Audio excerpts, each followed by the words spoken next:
Hey everyone, welcome back to a new video. তো আমরা আজকে চলে এসেছিলাম, আমি আর স্নিগ্ধা দুজন মিলে চলে এসেছি হচ্ছে সেন্ট্রাম মলে। মানে এখানে একটা অন্য কাজে একটা অন্য জায়গায় এসেছিলাম। তো ওখানে এসে স্নিগ্ধাকে আমি বললাম যে সেন্ট্রামে তো বাজার কলকাতা ওপেন হয়েছে, তো আমরা চল তাহলে একটু কলকাতা বাজার থেকে একটু ঘুরে আসি। সরি, বাজার কলকাতা, এটাকে আমি বারবার শুধু কলকাতা বাজার বলে দিই, কিন্তু হচ্ছে এটার নাম হচ্ছে বাজার কলকাতা। তো এখানে এসে আমার একটা নেওয়ার প্ল্যান ছিল যে একটা সামার কোট কিনবো, কারণ গরমে সামার কোটটা আমার নষ্ট হয়ে গেছে। তো আর প্রচণ্ড তো গরম তো বেড়েই গেছে, তো আমি বললাম একটা সামার কোট কিনবো। তো তার জন্য এখানে আসা। আর তাছাড়া ওকে বললাম যে সেন্ট্রামে যেহেতু বাজার কলকাতাটা নতুন ওপেন হয়েছে, তো আমি জানতাম না এখানে ভিডিও অ্যালাউ আছে কি নেই, কারণ আসানসোল বাজারে যখন আমরা ওই বাজার কলকাতাটাতে গেছি তখন ওখানে তো ভিডিও অ্যালাউ করে না ওরা। তো এখানে আমি জানতাম না যে অ্যালাউ আছে কি নেই। তো আমি বললাম চল তাহলে সবাই সাথে কালেকশানগুলো বাজার কলকাতার সেন্ট্রামে যে নিউ ব্রাঞ্চটা খুলেছে, তো ওখানে কীরকম মানে কালেকশান, তো সেটা তোমাদের সাথে একটু শেয়ার করি। তো ওই জন্যই বিশেষ করে যাওয়া, আর মেনলি সামার কোটটা নেওয়ার ছিল। কিন্তু গিয়ে পরে তো হয়ে গেল আমার সাথে হচ্ছে বিপদ, কারণ সামার কোট তো ছিল না, কিন্তু কুর্তি আর চুড়িদার তো আমার খুব পছন্দ লেগে গেল। তো এখানে কুর্তি চুড়িদারগুলো প্রথমে দেখছিলাম, নিজের মনটাকে পুরো শক্ত করে রেখেছিলাম যে না, কিছু আমি যখন কিনতে আসিনি, শুধু আমি সামার কোটই কিনতে এসেছি, মানে আমি শুধু সামার কোট কিনেই ঘর যাবো, আর আমি কিছু কিনবো না। কিন্তু স্নিগ্ধা বলতে থাকলো এটা নে, এটা নে, এটা পরলে খুব ভালো লাগবে, ওটা পরলে খুব ভালো লাগবে। আর টাকাও আমি নিয়ে যাইনি, কিন্তু টাকা না নিয়ে গেলে কি আছে, এখন কি অনলাইনের অভাব আছে?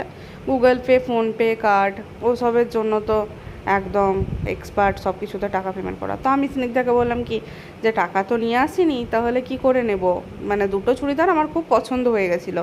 আর ও বললো এগুলো পরে তোকে খুব সুন্দর লাগবে, তাহলে এই দুটো তুই নিতে পারিস। প্রথমে একটা অন্য দেখেছিলাম, তো ও বললো কি এই দেখো একটা দেখছি এখানে। তা এইটাও আমি বললাম, ও বললো দেখ এই সাদাটা খুব সুন্দর লাগছে দেখতে, খুব ভাল লাগবে, তুই তো প্লেন সাদা কিনে নিস। কিন্তু প্লেন সাদা, এই যে এই ড্রেসটা ও বলছিল তোকে খুব সুন্দর লাগবে দেখতে, তোর যেহেতু সাদা পছন্দ, তো তুই সবসময় প্লেন সাদা কিনে নিস, ওটাও তো ভাল লাগে না প্লেন সাদাটা দেখতে। আর এই দেখো এই ড্রেসটা, এগুলো বললো তোকে খুব সুন্দর দেখতে লাগবে, তাহলে তুই নিয়ে। তো আমি বললাম টাকা আনিনি। ও বললো টাকা আনিস নি তো কী হয়েছে, গুগল পে আছে তো, নেওয়ার আবার অভাব আছে নাকি, গুগল পে আছে নিয়ে নে।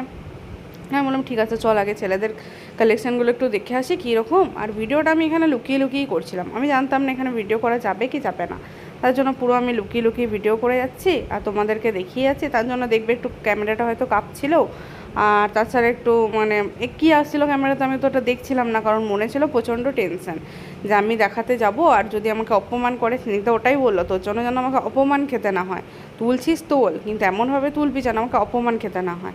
তা আমি জানা ছিল না, তো এখানে আমি তারপরে একটু ভালো করেই তুলি, তো ওরা কিছু বলেনি। কিন্তু তো যাই হোক, মানে এখানে হয়তো ভিডিও করা অ্যালাউ আছে, কারণ আমি আগে যেদিন ওপেন হয়েছিল সেদিনও দেখেছিলাম। তো এখানে হট প্যান্ট বা ছেলেদের কালেকশানগুলো খুব সুন্দর ছিল আর কম দামের মধ্যেই ছিল।